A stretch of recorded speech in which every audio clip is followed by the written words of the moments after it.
Welcome to Talk with Olena podcast episode. And today I want to talk about having webinars for your immigration practice, for your marketing, for your growth. So we see a lot of RCICs and immigration professionals holding those free webinars. And the purpose of those webinars usually is just to really grow their marketing, grow their exposure. So today I want to cover 5 steps. So I'm going to talk about 5 exact steps that I suggest every RCIC go through when creating a high converting webinar. Okay, so I'm trying to keep this episode as practical as possible. So make sure that you take notes and let's dive into it.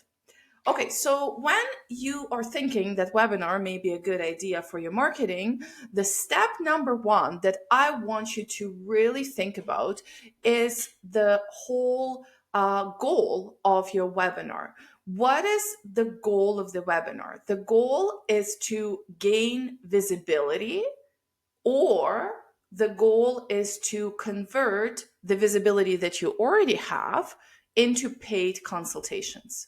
So those are two separate goals. And I find it super useful when you're just being, aware and mindful of which goal is actually on your agenda. So I'll explain a little bit more how that looks like if your goal for a webinar is to gain visibility.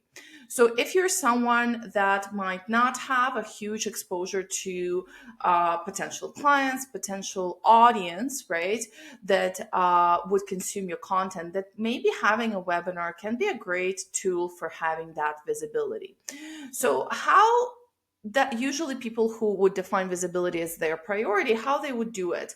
So basically you would set a topic that hopefully will be applicable to to pretty wide range of people, but you have to find a balance here. You cannot just say like topic is immigration to Canada. I mean, that's too wide. But you probably want to have a topic, for example, express entry in 2026, right?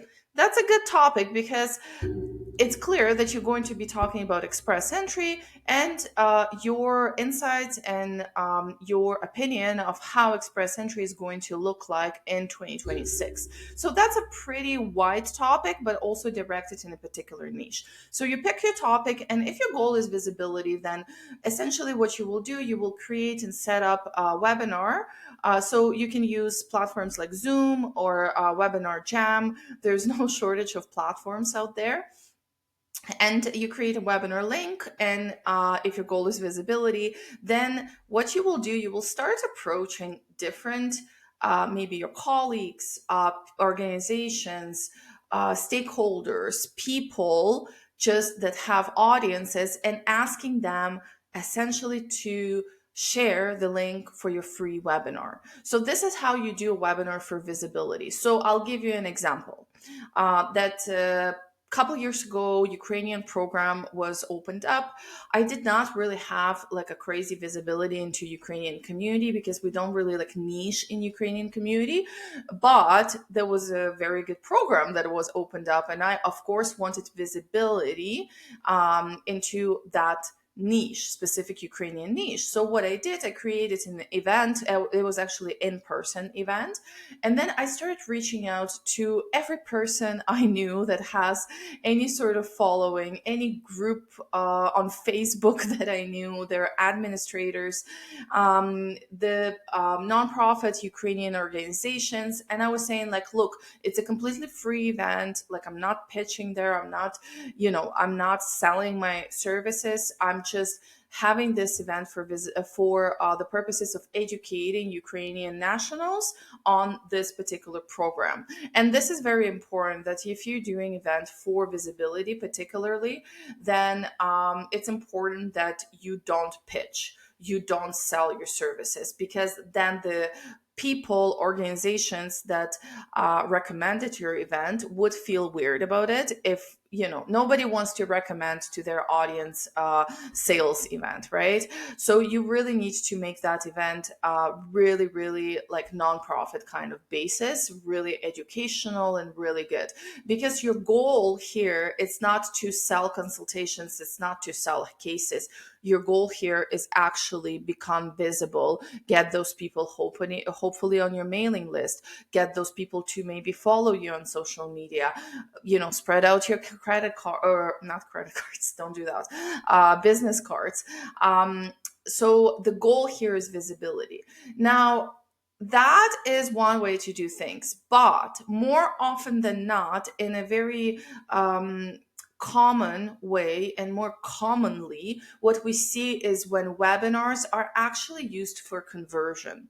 So how do you know if you need to use or you want to use webinars specifically for conversion purposes?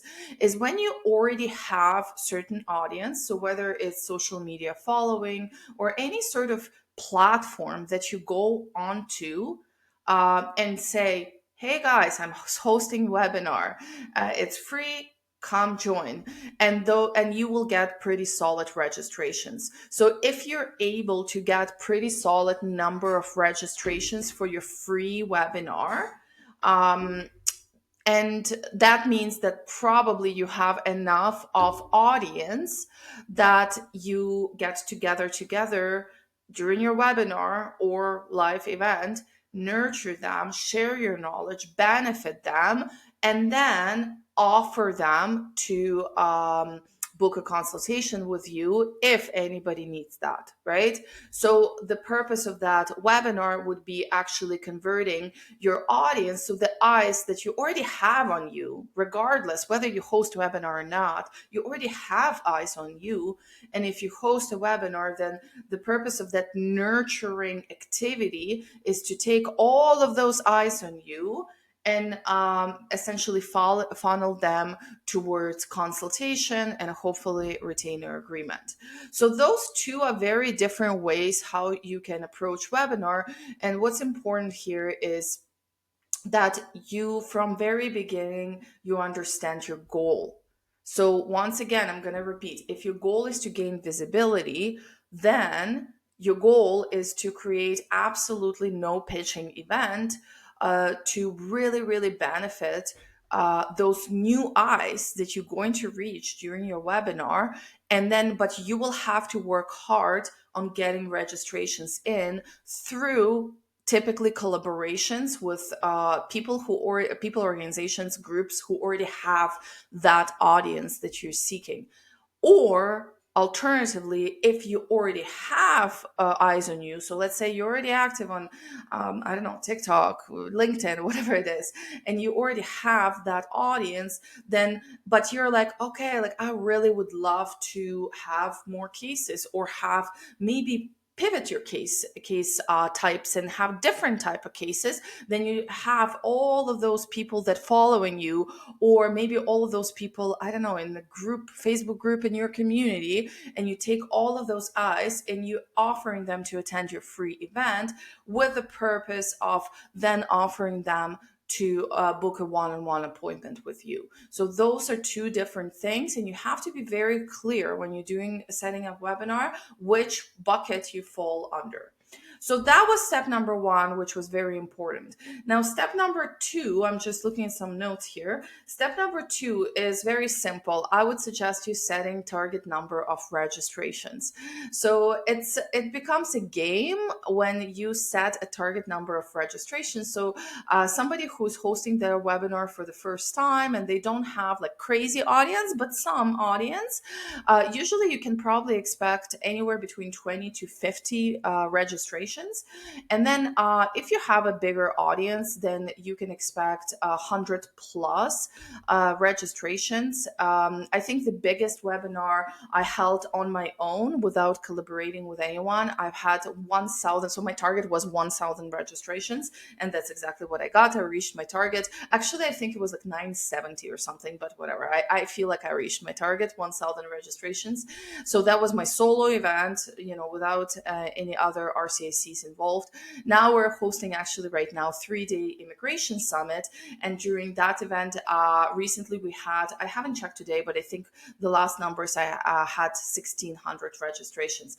I mean, just letting you know that I've been in business for a long time. I love marketing. I know marketing. So those numbers, of course, looking good, but it took time for me to get to them. I remember times when I had one person registered for a webinar and I had to cancel webinar because it was one person registered. So yeah, those are numbers that you can expect. Generally, if it's like middle of the road webinar, generally me and Corey would have about like anywhere from 100 to 200 people registered. That's just to give you an idea. That's like a spousal sponsorship webinar or something like that. And then, but when you're starting out, like you may have 20, 30, 50 people, it would be more intimate, but it actually can be like really, really good, like intimate environment where you can actually get pretty good results from even like 20, 30, 50 people webinar. So those are numbers just to go by. Another thing I want to mention is that, usually it's a 50% show up rate. So if you have 100 people registered for your free event, you should expect 50 people to show up. And if your rate is less than 50%, then something is off and you need to look into that. If your rate is more than 50%, then you're killing it. And you also need to look into that, why this is happening and how can you leverage that show up rate even further. So that was step number 2. Now, step number 3 is actually come up if you're doing your webinar for conversion, you need to come up with an offer. So usually it's pretty simple. Your offer can be just book a consultation, but it's not, in my opinion, too enticing. So what I would suggest is actually having an offer of, use a promo code, and this promo code is valid only for 24 hours or 48 hours or 3 days. And that promo code gives you like 20% discount. So usually that strategy works pretty well. And only people who attend the webinar or register for webinar would have access to that promo code. And so that's only exclusive to them. So that usually works well. There can be other ways to do like an offer after the webinar to entice people, to create that urgency for people to book a consultation with you. But again, pretty commonly, promo code 20%, valid 48, 72 hours. That works really well. It's a very classic way to create urgency in terms of your webinar. But again, think about your offer. Think about what would you like to offer to people as a result of the webinar. And yeah, that's a very important step. So that was step number 3. Step number 4 is the step where you actually prepare and structure your webinar. So I'm not going to really go into depth here because that's a separate topic all along, and maybe I'll shoot a podcast episode on that.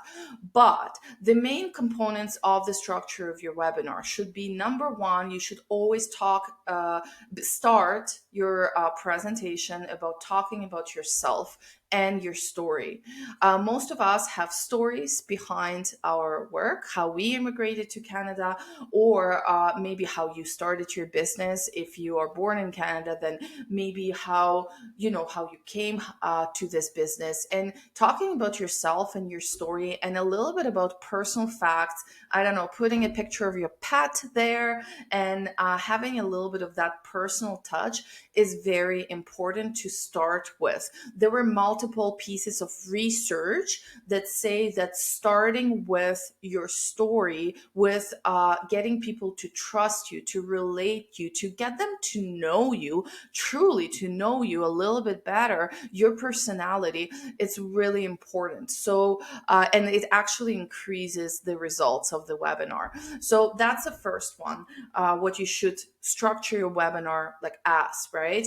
The second piece of structure of that webinar would be actually teaching what you're teaching. So if you're talking about, I don't know, spousal sponsorship, then create a good presentation, no gatekeeping. Don't keep any information away from the viewer.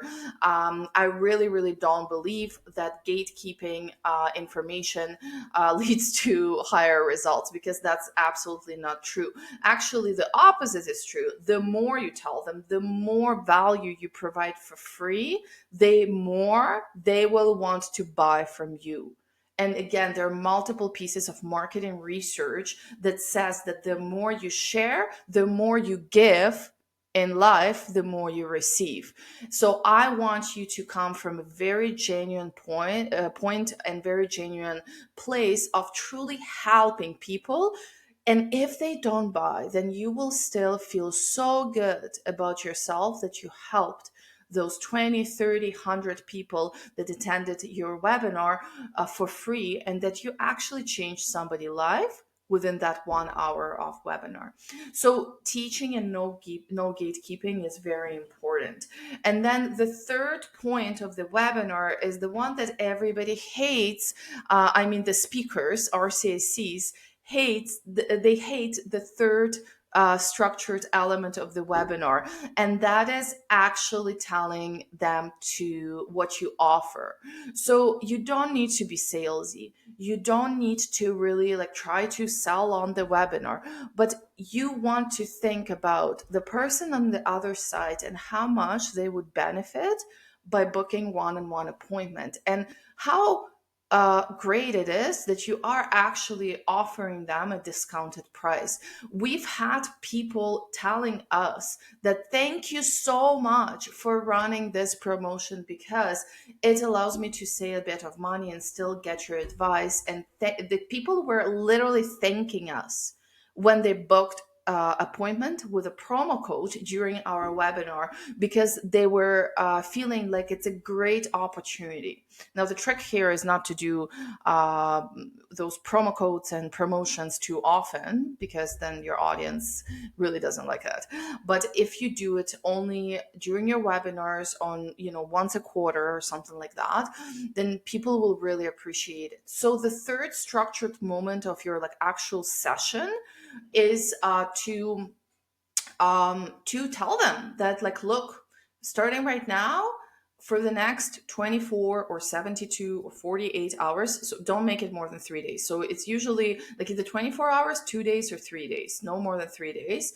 I have a promo code. If you feel like anything that I said today, like, lend it, and if you feel like you need more help, like, absolutely no pressure. But if you feel like you need that, like, more assistance, more information with your case specifically, then here's a promo code. It's valid only for you guys who attended the webinar, and only for 24 hours or 48 hours.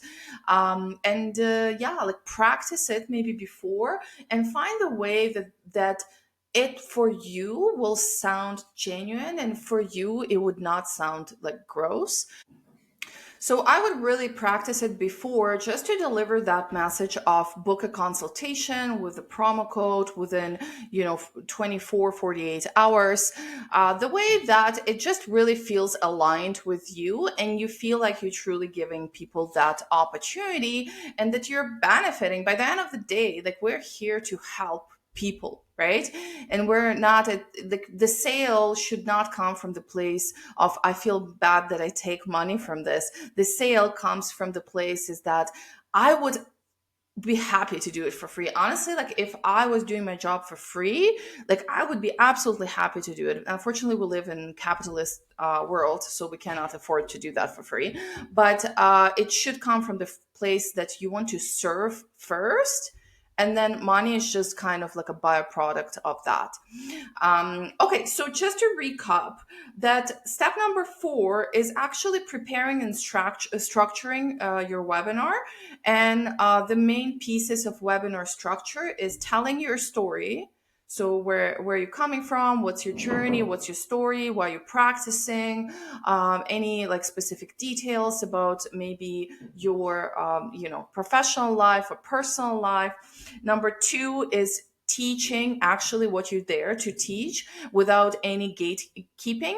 And number 3 is actually offering your services and communicating the special offering and for how long it's valid. So always put the timeline on how long it's valid, and just communicate that it's available if anybody feels like they need to have that extra step, um, to be able for you to answer their questions, their case specific questions, right? So that's most important part. And then step number 5 of all of this is really step that nobody does and everybody forgets about, but it's actually the most important step. And step number 5 is follow up emails.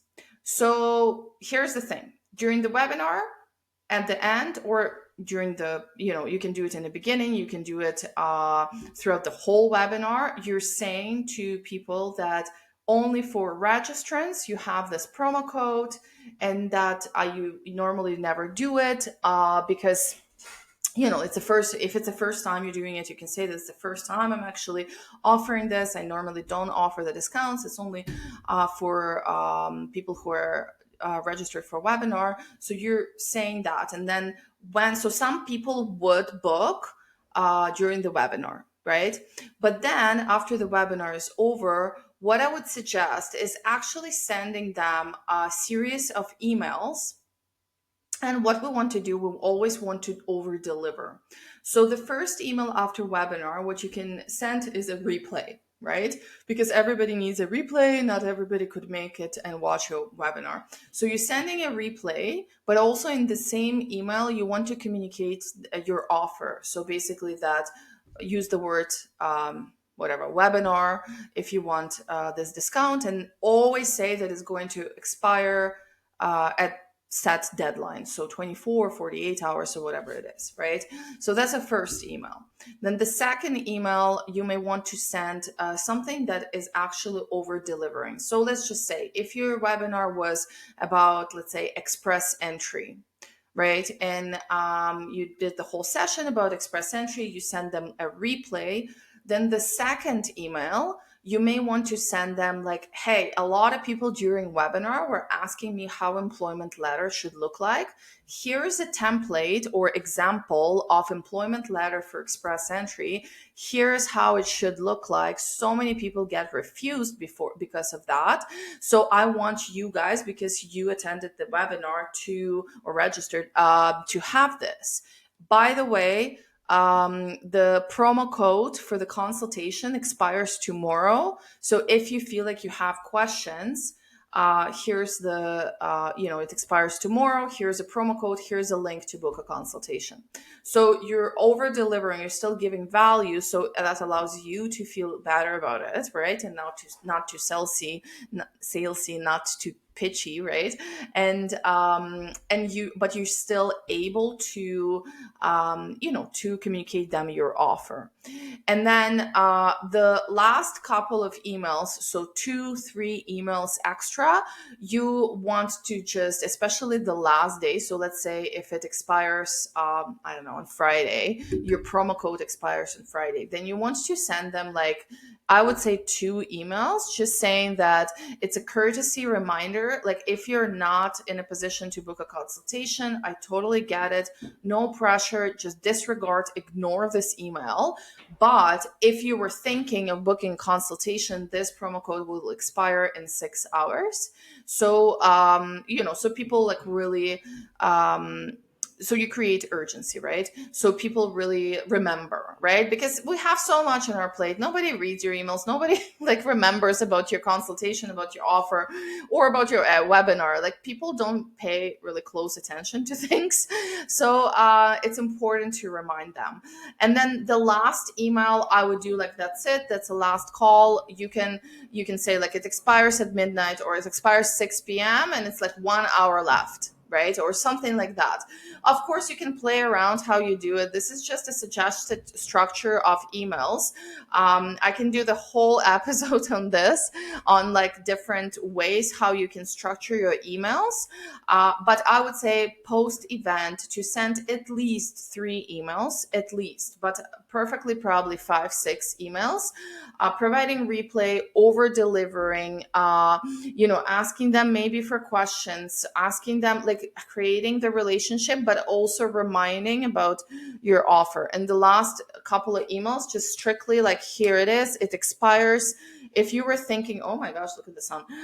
If you were thinking of booking consultation, the promo code is like literally going to expire in like 1 hour or 3 hours, so whatever the case is, right? So those emails, this is actually where you're going to generate the most of results.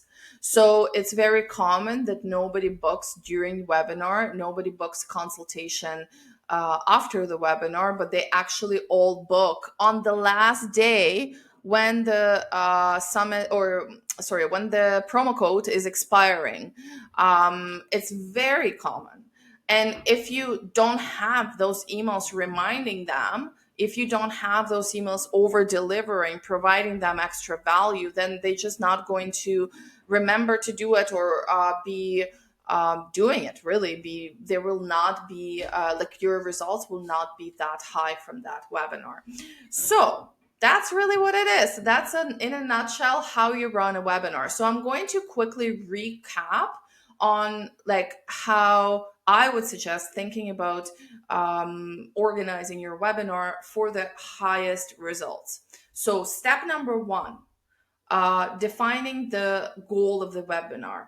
Do you want to get visibility? So no consultations, no retainers, but you want to get in front of people just because you haven't built that audience yet. You haven't been in front of people. Or you want to get conversion, so actual consultations. But if your answer is conversion, you better make sure that you're able to get those registrations into your webinar. Because you can say to me like, oh, I want conversion, but then if you're able to do it like I did it in 2017, when I had 1 person registered for webinar, like, you don't have anybody to convert. You don't have anybody to give an offer to, or to really to even educate or teach. So very important to define your goal, visibility versus conversion. Number 2, set a target for your registrations. Number 3, prepare and structure your a webinar by telling your story, teaching without gatekeeping, and then providing details of your offer, if it's a promo code or whatever the case is. And number 5 is create those post webinar emails where you create urgency, but also over deliver value and create those relationships, and really make sure you kind of like seal the deal with those post webinar emails to create the highest results. So yeah, hopefully this is helpful. If you are thinking about doing a webinar, you're more than welcome to either message me on LinkedIn or email us, or you can comment under this video if you're watching on YouTube, and let me know how your next webinar goes, because what I love the most is actually learning about your results. All right, thank you so much for watching. If you haven't subscribed, please do subscribe on Apple, Spotify, and YouTube, because that's where I post my episodes, and I'll see you next time.